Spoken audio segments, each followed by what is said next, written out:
चार साहिबजादों में जो आज की जनरेशन को सीखने वाली बात है कि आपसी चार भाइयों का प्यार देखना इस जनरेशन में बहुत मुश्किल है। Age is not a reason.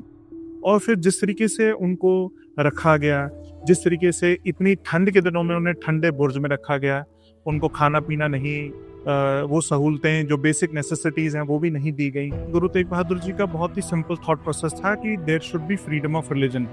आप अगर किसी चीज़ के लिए कन्विक्शन से फॉलो कर रहे हैं, आपने अगर किसी रिलीजन को, या अगर आपको सच्चाई के सामने खड़ा होना है, तो religion number is not a reason. पर क्योंकि 13 और 17 साल की उम्र में इन्होंने इतना बड़ा सैक्रिफाइस किया, इसलिए वो बाबा अजीत सिंह, बाबा जुझार सिंह बन गए। एक 7 साल का बच्चा is standing there, उसके साथ कॉन्वर्सेशन आप कर रहे हो and you are trying to give them the logic. जो दरबार में बैठे रिप्रेजेंटेटिव हैं वो कहते हैं कि सांप के बच्चे सांप ही होते हैं एंड ऑल दैट। पहले घेराबंदी के बाद, उसके बाद उनको अलाउ करना कि आप सिर्फ किला छोड़ के चले जाइए और यहाँ से डिसलोकेट हो जाइए, उसको समझने के बाद हम देखते हैं कि जब वो सरसा नदी की तरफ जाते हैं तो पीछे से हमला कर देना, और तब हमारी जो एक्चुअल स्टोरी है वहाँ शुरू होती है, जहाँ हम देखते हैं कि गुरु गोविंद सिंह जी का परिवार 3 हिस्सों में अलग हो जाता है, जिसको हम परिवार विछोड़ा कहते हैं। आज एक बच्चा एग्जामिनेशन में चीटिंग करने के लिए 10-5 मार्क्स लाने के लिए कितनी चीटिंग पे। मैं वही कहने वाली थी, how can today's generation be brought in to fix that ideology into their minds, to not sacrifice their ethics, not to sacrifice anything for the distractions that come into the environment for them. हम चढ़ती कला में नहीं रह रहे हैं, चढ़ती कला में रहना सीखना पड़ेगा। अगर हम अपनी हिस्ट्री को भूल जाएंगे तो आने वाले 50 सालों में हमारी एग्जिस्टेंस ही नहीं है।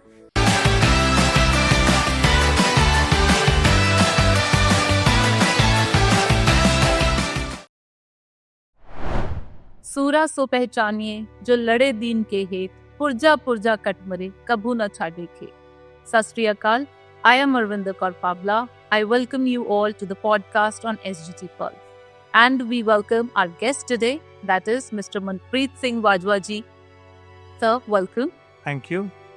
So today we are here for the podcast on Char Sahibzade of Guru Gobind Singh ji. As we know, on December 26th, there is Veer Bal Divas that is being celebrated. So to know more about that, we have our guest and Manpreet sir. To begin with, I would like you to shed some light overall into the lives of our 4 Sahibzade.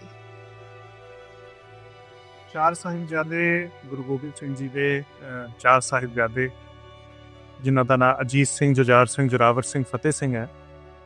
और गुरु गोबिंद सिंह जी पैदा होने के बाद पटना साहिब में उनका जन्म हुआ, फिर वो अनंतपुर साहब चक नानकी चले गए, और चक नानकी में गुरु तेग बहादुर जी की शहीदी के बाद हम देखते हैं उनके जीवन में कि वो पांवटा साहब चले जाते हैं, जहां उनके 4 साहिबजादे बर्थ होता है। पहली जंग के बाद उनका पहला बेटा होता है, जिसका नाम उन्होंने पहली जंग जीतने के बाद उनका नाम अजीत रखा। 4 साहिबजादों में जो आज की जनरेशन को सीखने वाली बात है कि आपसी 4 भाइयों का प्यार देखना इस जनरेशन में बहुत मुश्किल है। अपने बड़े भाई को पिता समान समझना, उसकी बातें मानना, आपस में इतना प्यार मोह अगर आप देखेंगे 4 साहिबजादों में तो वो बहुत बड़ी चीज है। Sir, if I can ask you around this time, Char Sahibzade, they were very young, but उनका contribution in Sikhism and in India overall बहुत hugely appreciate भी होता है और as an example बहुत बार serve होता है। Why is that? ये इसलिए क्योंकि एट सच यंग एज उन्होंने ये एग्जाम्पल सेट कर दिया कि age is not a reason. आप अगर किसी चीज़ के लिए कन्विक्शन से फॉलो कर रहे हैं, आपने अगर किसी रिलीजन को, या अगर आपको सच्चाई के सामने खड़ा होना है, तो religion number is not a reason कि ये छोटे हैं, ये बड़े हैं। At the age of 7, 9, 13, 17 they were very clear.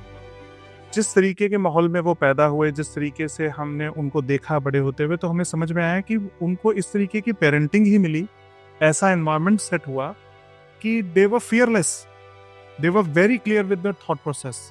और मोरओवर अगर मैं उस पर्टिकुलर फैमिली की बात करूं तो उन्होंने देखा कि उनके ग्रैंडफादर जो दिल्ली में शीशगंज साहिब में शहीद हुए, और आप सबसे अच्छी बात, ब्यूटीफुल चीज़ ये देखिए कि किसी और रिलीजन के लिए जब कश्मीरी पंडित आए गुरु तेग बहादुर जी के पास, उन्होंने कहा कि उनको कहिए कि आप धर्म तब बदलेंगे, पहले वो उनका धर्म बदल लें।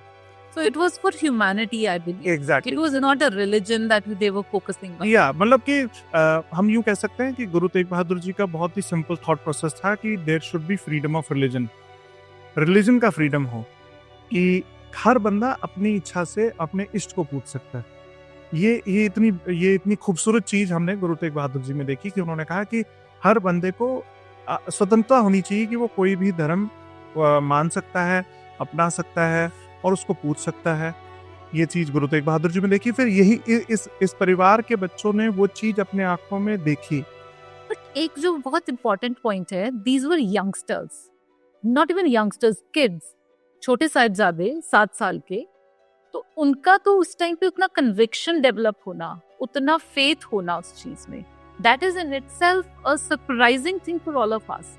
आज के दिन में अगर आप 7 साल के एक बच्चे को देखो, उस कन्विक्शन के साथ, उस फेथ के साथ, उस करेक्टर के साथ वहां पे खड़े हो जाना और उसके लिए अपनी लाइफ को टोटल सेक्रीफाइस कर देना, that level of conviction and that level of what do I say acceptance and clarity, what do you think is, where does it come from? मुझे लगता है कि parenting, obviously parenting is more important. Environment, वो उस as में, उस generation में, आसपास उस माहौल में पैदा हुए हैं जहाँ लोग गतका सीख रहे थे। At such a young age वो मार्शल आर्ट सीख रहे थे। दे वर वेरी क्लियर। आज हमारे लिए डिफिकल्ट है 2-3 लैंग्वेज से ज़्यादा सीखना, पर गुरु गोबिंद सिंह जी वॉज वेरी, हमने देखा है कि पर्शियन में ही राइटिंग हिज गुरबानी इतना अच्छा, बहुत ज़्यादा 3-4 भाषाओं से ज़्यादा पे जब उनका मास्टरी थी, तो हमने चीज़ देखी कि it was very basic in his family. उसके बाद जो बच्चे आसपास हम माहौल देखते हैं, अजीत सिंह जी, जुझार सिंह जी गतका सीख रहे हैं, तो जोरावर सिंह जी और फतेह सिंह जी भी ये कह रहे हैं कि हमें गतका सीखना है।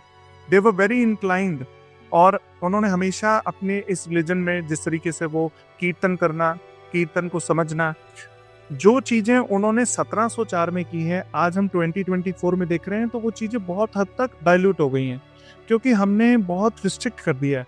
हम वहाँ फ्रीडम की बात नहीं कर रहे हैं। There is no freedom now कि हम ये कर रहे हैं, हम वो कर रहे हैं। इट इज़ रिस्ट्रिक्टेड कि आपको ये करना है। दे वर विद लॉजिक, हर चीज़ उनकी लॉजिकल थी। गतका सीखना है फॉर सेल्फ, मतलब डिसिप्लिन भी बहुत होना ज़रूरी है, सेल्फ प्रोटेक्शन की भी बात है, कभी भी लड़ाई लग सकती है, उनको अपने आप को भी प्रोटेक्ट करना होगा। और हमें समझना पड़ेगा कि इससे कुछ साल पहले ही गुरु गोबिंद सिंह जी ने खालसा पंथ की सृजना की, जिसमें उन्होंने क्लियरली मेंशन किया कि 5 ककार बहुत जरूरी है, जिनमें से किरपान है। और किरपान का मतलब है कृपा जमा आन। जब किसी को आपकी कृपा की जरूरत है और जब आपके आन पे कोई बात आ रही है, तब आपको ये करना है।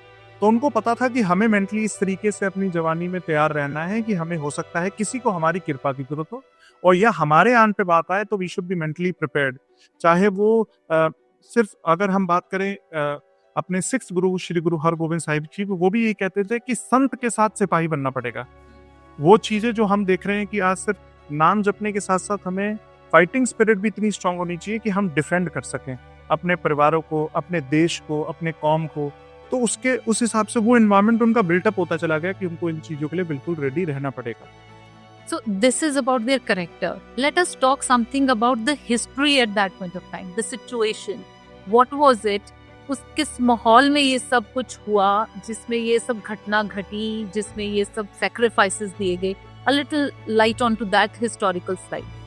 तो अगर हम समझें तो इसका क्लियर इंडिकेशन ये होगा कि गुरु गोबिंद सिंह जी जब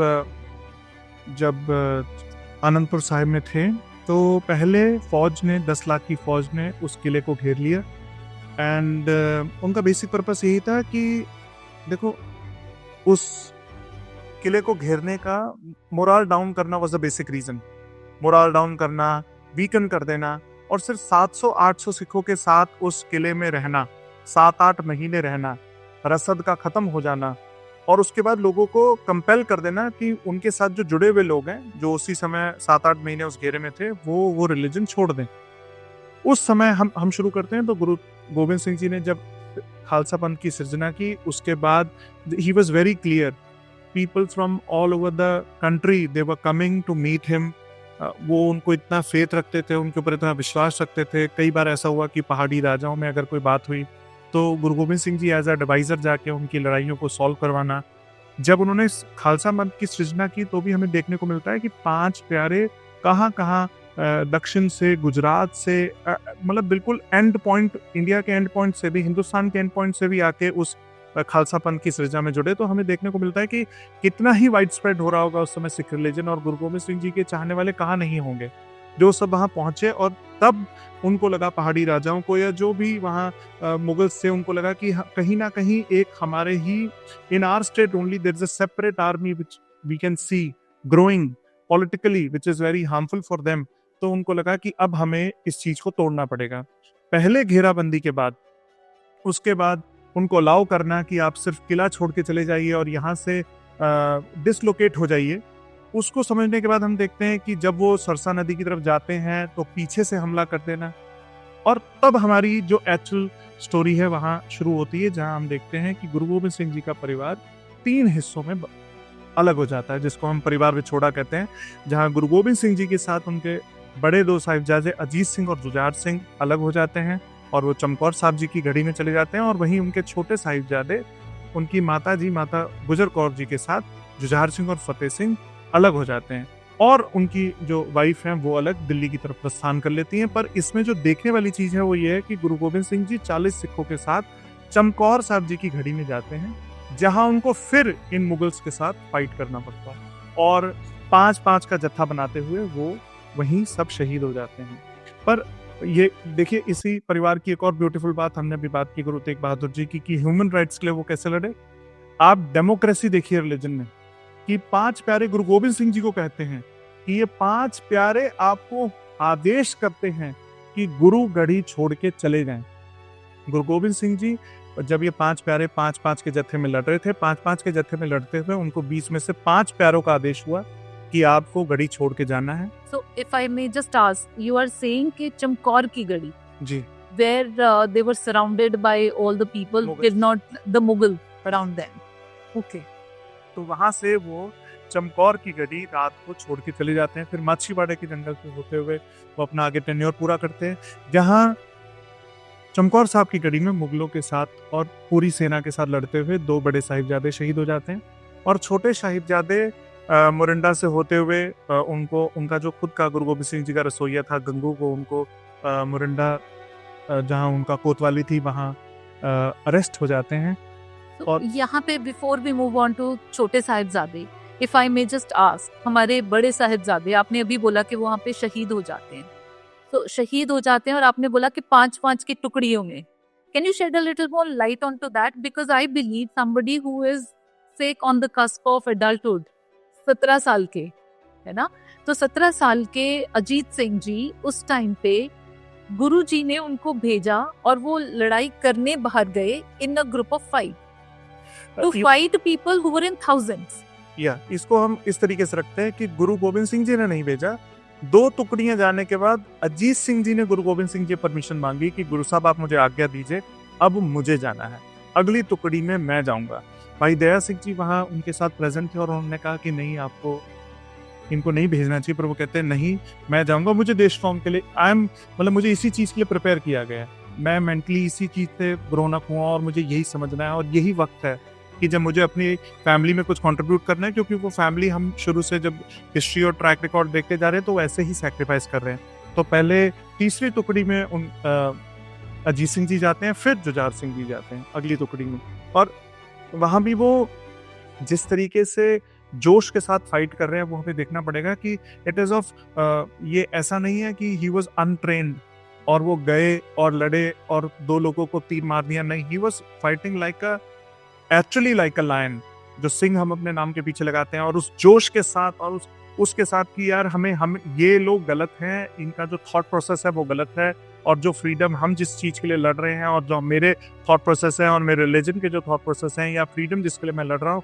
वो सही है, उस कन्विक्शन के साथ जब वो लड़ रहे थे तो he was harming many people all together. 1.25 lakh Sikh लड़ा हूँ, तो एक ही टाइम पे वो 1.25 लाख सिख क्यों लड़ रहे थे, क्योंकि उनका कन्विक्शन था अपने गुरु के ऊपर, गुरु की बातों के ऊपर, गुरु के ऊपर फेथ होना बहुत जरूरी है। ये जो सिख रिलीजन है बाकी रिलीजन से इसलिए अलग भी है क्योंकि जो गुरु है वही, उसके ऊपर बहुत ज्यादा फेथ है, गुरबाणी के ऊपर ज्यादा फेथ है, गुरु के कहे हुए बातों पे बहुत ज्यादा फेथ है। तो फिर उस वजह से उनको ये विश्वास था कि जब साहिबजादे अपने पिताजी को भी गुरु पिता कहते थे, पहले गुरु फिर पिता, तो उसके पीछे हर चीज के पीछे लॉजिक समझे तो जिस तरीके से हम देखते हैं कि 5 प्यारों में भी सबसे पहले जो प्यारे हैं वो दया है, फिर धर्म है। पहले हमेशा रिलीजन में ह्यूमैनिटी की ही बात की, मानस की जात सबे एक के पहचान वो जात Ek Omkar also. Ek I Onkar. think the very beginning of Beginning. Guru Granth Sahib. Correct. तो ये इस तरीके से 5-5 की टुकड़ी में जाना, फिर शहीद होना, फिर गुरु साहब का गढ़ी को छोड़ के चले जाना, ये अजीत सिंह और जुझार सिंह की अपब्रिंगिंग को बताते हैं।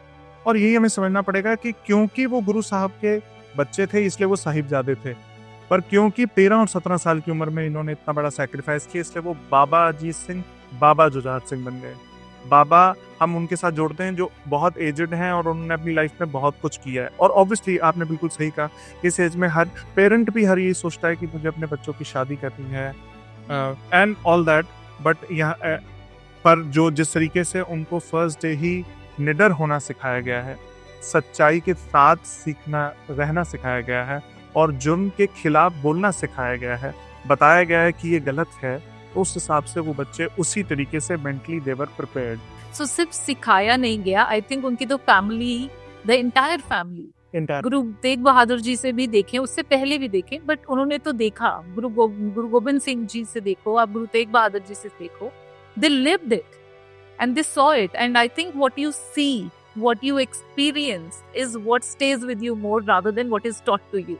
सिखाया बहुत कुछ जाता है आज की जनरेशन को भी, I don't think we do not pass on the good values to them, उनको बताया बहुत कुछ जाता है, बट वो क्या इम्बाइब करते हैं, that is more from what they see around. I think that is where I think उन्होंने देखा कि हमारी फैमिली ऐसे स्टैंड अप करती है, this is the level of sacrifice that is demanded and that is required, and we are the family that can do it. We are in a position where we can contribute. That is, I think, tremendous. अपने आप में उस clarity का होना is something that is missing today, and I think that is also the reason why we are talking about them today, and we want our youths to go ahead and see and know this. और coming over to the other part, जो मैंने आपको थोड़ी देर पहले रोका कि हमारे छोटे साहिबजादे माता गुजरी जी के साथ बिछड़ गए, सो बिछड़ गए, कहाँ गए और वहाँ क्या हुआ? वहाँ ऐसा हुआ कि गंगू रसोइया जो उनका गुरु गोबिंद सिंह जी का रसोइया था, वो उनको रास्ते में मिले और वो उनके घर में स्टे किया। तो वहाँ माता गुजर कौर जी जो गुरु गोबिंद सिंह जी की मदर है, उनको पहले ही उनके थॉट प्रोसेस का पता लग गया था, क्योंकि उन्होंने रात को जो मोहरें, जो कैश हम कह देते हैं, वो कैश उन्होंने चोरी करते हुए देख लिया। तो उन्होंने सुबह गंगू से कहा कि आप मांग लेते तो मैं दे देती, आपको चुराने की क्या जरूरत थी, क्योंकि मेरे पास जो ये मोहरे कुछ भी नहीं है, मेरे को तो मेरे लाल, मेरे पोते, they are very important to me. तो इस बात के बाद उन्होंने खुद ही कोतवाली में रिपोर्ट किया और कोतवाली से वो लोग उनको पकड़ के ले गए। और फिर जिस तरीके से उनको रखा गया, जिस तरीके से इतनी ठंड के दिनों में उन्हें ठंडे बुर्ज में रखा गया, उनको खाना पीना नहीं, वो सहूलतें जो बेसिक नेसेसिटीज़ हैं वो भी नहीं दी गई। और उसके बाद उनको कोतवाली में विदाउट ग्रैंड मदर उनको तलब किया गया और उनसे डिस्कशन चल रहे हैं। और जिस तरीके से उनके साथ कॉन्वर्जेशन होता है, जिसमें जो दरबार में बैठे रिप्रेजेंटेटिव हैं वो कहते हैं कि सांप के बच्चे सांप ही होते हैं एंड ऑल दैट, वो डिस्कशंस क्लियरली मेंशन करता है और उनके आंसर्स डिपिक्ट करते हैं कि what clarity of thoughts they had. Along with that, think about it, एक 7 साल का बच्चा is standing there, उसके साथ कॉन्वर्जेशन आप कर रहे हो and you are trying to give them the logic. मेरे को लगता है at that point of time what kind of example those kids would be setting up, मतलब बाबा जी कह सकते हो आप उनको, कि उन्होंने कैसा एग्जाम्पल सेट किया कि उन्होंने एक लेवल ऑफ कॉन्वर्सेशन उनके साथ हुई। नहीं तो आप सोचो बच्चे को हम क्या कहते हैं, लालच ही देते हैं, कोई ना कोई ग्रीड वाला एक्सचेंज होता है, it is never a conversation. इसी वजह से पहला कॉन्वर्सेशन हुआ, पहले दिन कॉन्वर्सेशन होके कुछ रिजॉल्व नहीं हो पाया, उन्होंने लालच दिया कि आपको पैसे दिया जाएगा, आपको पोजीशन दी जाएगी। वो कॉन्वर्सेशन क्योंकि उनको डाइल्यूट नहीं कर पाया, उनके इमोशंस को डाइल्यूट नहीं कर पाया, तो अगले दिन फिर कॉन्वर्सेशन हुआ, पोजीशन दी जाएगी। सोचो इतने छोटे बच्चे को भी आप लालच दे रहे हो, आप बोल रहे हो पोजीशन दी जाएगी। So see the level that child would have at that point of time conveyed, कि उनको वो लालच भी लगा कि इसको पोजीशन का भी लालच दिया जा सकता है, नॉट जस्ट छोटा मोटा धन दौलत। या ये अपब्रिंगिंग, जब वो ठंडे बुर्ज में थे तो यही बात उनकी ग्रैंड मदर ने उन्हें बताई कि आपको लालच मिला जाएगा, आपको डराया जाएगा, पर आपको अपने पिताजी के और जो आपके ग्रैंडफादर हैं उनके प्रिंसिपल्स पे टिके रहना है। और यही चीज पे वो टिके रहे। अपने फादर के, अपने ग्रैंडफादर के प्रिंसिपल्स पर टिके रहे। पहले दिन डिसॉल्व करने की कोशिश की, नहीं हो पाया। दूसरे दिन, तीसरे दिन जो फाइनल दिन हुए, उस दिन उनके खिलाफ जो सजा सुनानी थी वो जो सजा सुनाई गई, और दे वर रेडी। जिन्होंने अपने फैमिली में ये सब देखा हो, वहाँ मिस इंटरप्रिटेशन भी की गई, उनको फूल भी बनाने की कोशिश की गई कि आपके फादर को पकड़ लिया गया है या उनको कत्ल किया गया है। दे वर मतलब अफ्रेड नहीं थे, दे वर वेरी रेडी। उन्होंने क्लियरली उनको मेंशन किया, नवाब वजीर खान को, कि अगर आप यहाँ से हमें फ्री करेंगे तो हम खुद की अपनी फौज बनाएंगे, और वो फौज हक और सच के लिए लड़ेगी, देश कौम के लिए लड़ेगी। और इस वजह से जो 7 और 9 साल के बच्चे हैं वो अडिग हैं, तैयार हैं, और देखिए नाम भी कुछ इस तरीके से हैं, जोरावर और फतेह। आप अगर जोरावर होंगे जंग में तो आपको फतेह जरूर मिलेगी, है ना, और अगर आप जुझारू होंगे लड़ाई में तो आप अजित ही होंगे। तो हम नाम के लॉजिक भी समझें तो हमें ऐसा लगता है कि बहुत सोच समझ के ये बातें और ये सिनेरियो ऐसे नहीं लगता जैसे किसी ने फ्यूचर में देख के कि ये पाना वर्तन वाला है, बिल्कुल उस हिसाब दे नाल ਤੁਹਾਨੂੰ नाम दे देते हैं। बिल्कुल ये like it is something that is already done but it is happening in future। यही चीज आप 5 प्यारों में भी देखेंगे। दया सिंह, धर्म सिंह, पहले दया आएगी तो आप धर्म में पक्के हो पाएंगे, फिर हिम्मत, फिर मोहकम, फिर साहिब। तो जब आप देखेंगे, और गुरु गोबिंद सिंह जी ने अपने जिस तरीके से भी बेटों के नाम से लेके, उनकी अपब्रिंगिंग को लेके, जिस तरीके से उनको पढ़ाया लिखाया गया, उनको लैंग्वेजेस का ज्ञान दिया गया, कीर्तन के साथ जोड़ा गया, जप के साथ जोड़ा गया, सेंट के साथ सोल्जर बनाने की इच्छा रखी गई, वो बहुत अच्छी, वो आज के लिए, अब ये बात आती है कि आज की जनरेशन के लिए वो एग्जैक्ट मैप बन जाता है।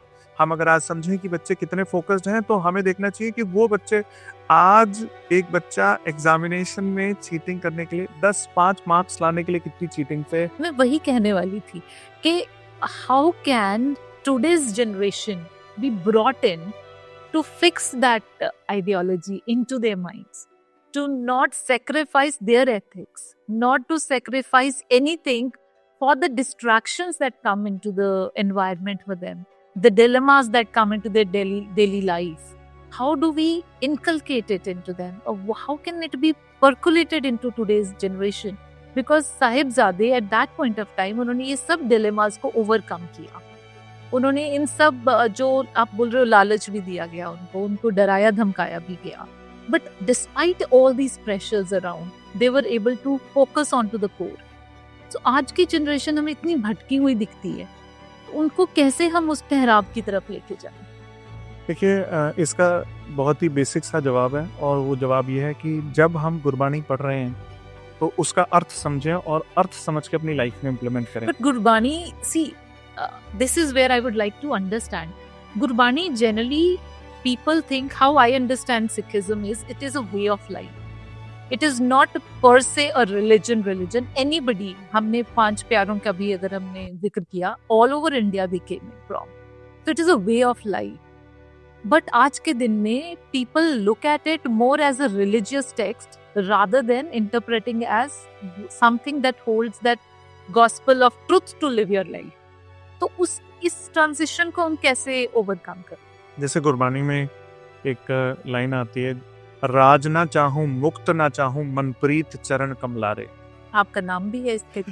तो राज नहीं चाहिए, मुक्ति नहीं चाहिए, पर जब हम इन बातों के अर्थ की तरफ जाएंगे तो हमें पता लगेगा, जिसमें गुरु गोबिंद सिंह जी की बाणी में तो स्पेसिफिकली बहुत जगहों पे उन्होंने क्लियरली खंडन किया है कई बातों का, और परमात्मा का कैसे दर्शन किया जा सकता है, एग्जैक्ट क्या है डेफिनेशन परमात्मा की, इन चीज़ों को, ये कॉन्टेक्स्ट अलग हो जाएगा, थोड़ा रिलीजियस ज़्यादा हो जाएगा। आज की जनरेशन के हिसाब से अगर हम मैप करें तो आज की generation more clear, it should be very clear with what kind of life they want to live.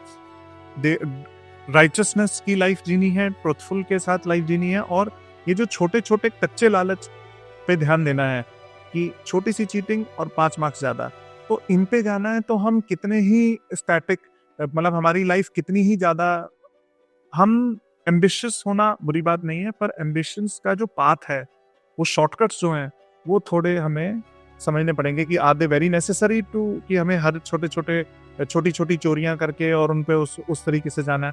क्योंकि ये बात बिल्कुल सही है कि उनकी छोटी सी लाइफ में उन्होंने बहुत बड़ा एग्जाम्पल सेट कर दिया है, जिस एग्जाम्पल पे आज की जनरेशन के आज के बच्चे उस एग्जाम्पल आज वही सेम सिचुएशन सिनेरियो अगर दोबारा रिपीट हो जाए तो बहुत डिफिकल्ट होगी।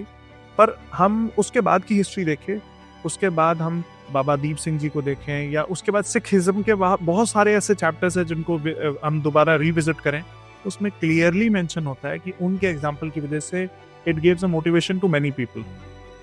और सिखिज्म जो आपने बात की वे ऑफ लाइफ में, ये भी क्लियरली पता लगता है कि it is way of life where you live for somebody else. तो जब आप किसी के लिए स्टैंड लेंगे, जब आप भयमुक्त होंगे, तब आप ये सब सोच पाएंगे, तब आप ये कर पाएंगे। तो भयमुक्त होने के लिए आज की जनरेशन को समझना पड़ेगा, नो डाउट हमारे पास एम्बिशन हो सकते हैं, हमें बड़ा बनना है, हमें पैसे कमाने हैं, पर उसमें हमारे जो बेसिक प्रिंसिपल्स हैं वो डाइल्यूट ना हो। वो डाइल्यूट इस समय कोई जंग नहीं लगी हुई जिसपे हमें सबको लड़ना है, पर क्या हमें सच में अच्छे मार्क्स लाने के लिए चीटिंग का एक पाथ है, या सोशल मीडिया को कम करके ढंग से पहले प्रिपेयर होने का पाथ है? जिसमें मुझे लगता है कि इसमें एक पॉइंट मैं पर्सनली ऐड करना चाहूँगा कि इसमें मुझे लगता है पेरेंटिंग बहुत इंपॉर्टेंट रोल प्ले करती है। जिस कौम में, जिस धर्म में माताएं, बहनें, पिता, माता ये स्ट्रांगली बिलीव कर लें कि हमें ये प्रिंसिपल्स अपने बच्चे को इनकलकेट करवाने हैं, तो वहाँ बहुत ज़्यादा क्लैरिटी आ जाएगी। I think you have to walk the path. Correct है ना? ऐसा नहीं कह सकते कि हम सिर्फ बता दें, बिकॉज सुनने के लिए आजकल अगर आप सोशल मीडिया की भी बात करो, youngsters they are there on social media, they listen to so many reels out there जिसमें सब कुछ बोलते हैं, अच्छा ही बताते हैं। Nobody is telling you to go and do the cheating, nobody tells you that in the reels. They will tell you कि ऑनेस्टली करो, मेहनत करो, पहले करो, but then listening to that I don't think that really gives you much. Exactly. तो lead by example अगर parents उस तरीके से लीड करेंगे, और हम समझे, देखिए हमने एक चीज को अगर आज हम सीपी चले जाएं, दिल्ली में किसी आम बेसिक बात पे चले जाएं, और वहाँ हम किसी भी नॉर्मल चलते फिरते आदमी से पूछ लिया जाए कि आप सिखिज्म के कॉन्टेक्स्ट को कैसे समझते हैं, तो वो शायद सबसे पहला या दूसरा एग्जाम्पल में लंगर को बोलेंगे कि जो लंगर चलाते हैं वो सिख हैं। ठीक है, हमें ये समझना पड़ेगा कि हमने अपनी हिस्ट्री को और कॉन्टेक्स्ट को कितना ज़्यादा इग्नोर किया होगा, जिसमें हम सिर्फ एक लंगर रिप्रेजेंटेटिव बन के रह गए हैं। हम ये क्यों नहीं समझ रहे हैं कि सच्चाई, ह्यूमैनिटीज, ह्यूमन बैकग्राउंड्स, उनके लिए हमने कितना स्टैंड लिया, क्या एज है, क्या रिलीजन है। It is a difficult way of living a life. No doubt ये थोड़ा ट्रूथफुल होना आज की डेट में डिफिकल्ट हो जाएगा, but this is the right way to live a life. अगर ट्रूथफुल रहेंगे तो ही मतलब ये सही तरीका होगा, मुझे ऐसा लगता है। Yeah, and plus I think you're right. जब हम बोलते हैं कि लंगर has become associated as Sikhism, जब कोविड के दौरान भी when we saw that the लंगर के नाम पे there was oxygen also being given, medicines were also being given, people were taken from one place to another place for helping them through ambulances also. I think that point of time at least people got to understand कि लंगर does not really mean the only way of giving food. It is far beyond. It is serving humanity in whatever capacity you can while staying true to your spirit, right? So चलो हमने ये सब उनका देखा, हमारे साहिबजादे they sacrificed their life, they lived the life that they were there. इसीलिए I think Guru Gobind Singh ji को भी हम सरबंसदानी बोलते हैं, because he is the one who sent his father, encouraged him कि आप जाइए. He is the one who sent out his 4 kids to go give up their lives for the society, because he believed in that yes, sacrifices are needed in society because they serve as shining examples कि कोई खड़ा है, and that gives motivation and inspiration to everyone else to take up their right. So अगर हमने आगे की generations में भी, अभी आपने बोला कि हमने एक लेवल पे आके लिमिट कर दिया है सिखिज्म को, या the way we want the lessons or their lives to be lived up. If we want this relevance in the true spirit to continue, कि हमारे 4 साहिबजादे जिन्होंने अपनी लाइफ सेक्रीफाइस करी for the humanity, for the society, कि वो relevance उनकी sacrifices की should continue to inspire our coming generations, current generation as well. तो हमें क्या करना चाहिए जिससे कि वो चलता रहे सिलसिला, और वो लड़ी होती है ना, एक ने करा तो नेक्स्ट भी करे, उससे आगे भी करे। How do we ensure? So हम जो अभी जो प्रेजेंटली हम प्रैक्टिस कर रहे हैं वो ये कर रहे हैं कि हमें अगर किसी भी इम्पॉर्टेंट हिस्टोरिकल डे सेलिब्रेट करना है सिखिज्म में, तो उसमें हम चाय, पकौड़े, लंगर, ये सब प्रबंध कर रहे हैं।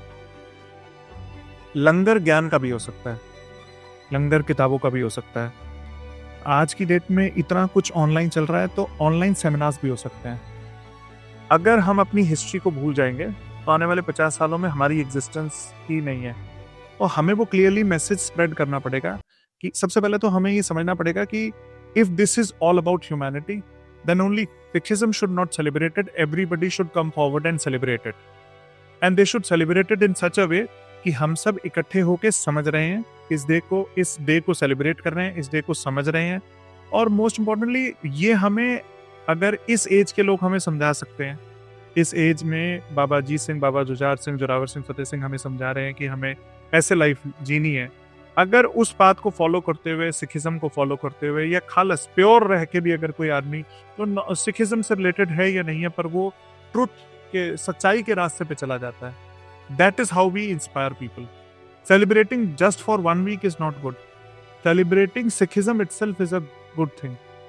इसका मैं ये ज्यादा साधारण शब्द कहूंगा कि अर्थों को जब समझने के, या उस जीवन को समझने का मतलब समझेंगे, तो समझेंगे कि हमने देखा कि गुरु गोविंद सिंह जी 4 साहिबजादों की शहीदी के बाद भी हमने उनको अपसेट या रोते हुए नहीं देखा, जिसको साधारण सिखिज्म भाषा में चढ़ती कला कहा जाता है।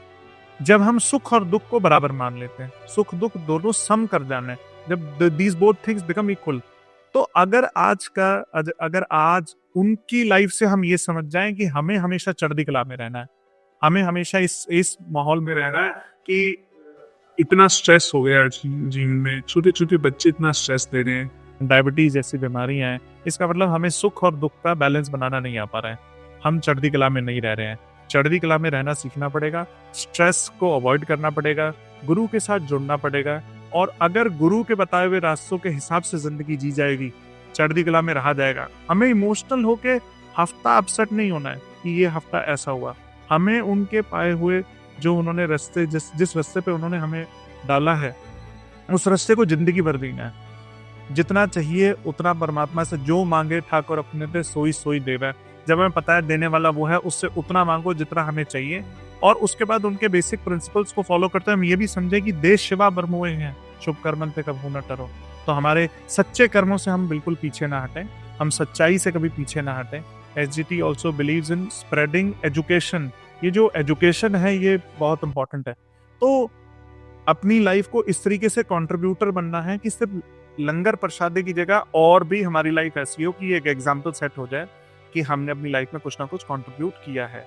और यही यंगस्टर्स भी सीखें, और यंगस्टर्स भी उस तरीके से जब वो सिखिज्म के साथ इन्वॉल्व होंगे तो उसका आउटकम हमें तब दिखने लगेगा जब उनको देखेंगे कि हम वो लाइफ चढ़ती कला में जी रहे हैं, जब उनका सुख दुख बराबर हो चुका है, जब वो बहुत ज़्यादा किसी से बहुत ज़्यादा स्ट्रेस में नहीं आ रहे हैं, किसी बहुत ज़्यादा प्रेशर में नहीं आ रहे हैं, और वो समझ पा रहे हैं कि ये लाइफ ऐसे ही जीनी है, ये लाइफ ऐसे ही जी जाएगी। मुझे लग रहा है कि something that we call problem solving skills, आजकल की जनरेशन को we are trying to tell them कि हमारे जो अपकमिंग ग्रेजुएट्स हैं, जो भी हमारे यूथ है, पढ़ लिख के निकले, they should have critical thinking and they should have problem solving skills. I think अगर हम इसको डायरेक्टली अपनी एजुकेशन से भी रिलेट करना चाहें तो we can very well relate it, because these 4 young Sahibzade, they lived by example. They did not look at a problem and say कि we want to hide behind our dadi, or we want to look how our father can go ahead and save us or protect us.